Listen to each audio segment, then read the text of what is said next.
నమస్కారం ఈటీవీ 360కి స్వాగతం. ముందుగా ప్రధాన అంశాలు. 13 రాష్ట్రాల్లో మూడో విడత ఎన్నికలు.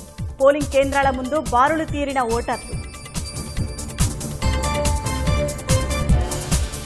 కాశ్మీర్లో కాలు బయటపెట్టని ప్రజలు. అత్యల్పంగా పోలింగ్ శాతం.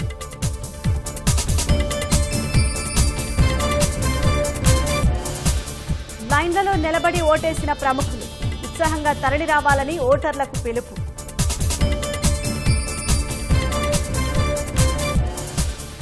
రాహుల్కు ధిక్కరణ నోటీసులిచ్చిన సుప్రీం. చౌకీదార్ చోర్ వ్యవహారంపై విచారణ.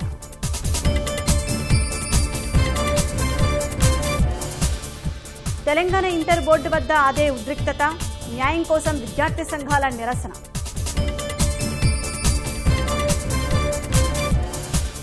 ఇంటర్ ఫలితాలపై బాలల హక్కుల సంఘం పిటిషన్. మళ్లీ మూల్యాంకనానికి తెలంగాణ హైకోర్టుకు విజ్ఞప్తి. గరిష్ట స్థాయికి చేరుతున్న విద్యుత్ వినియోగం.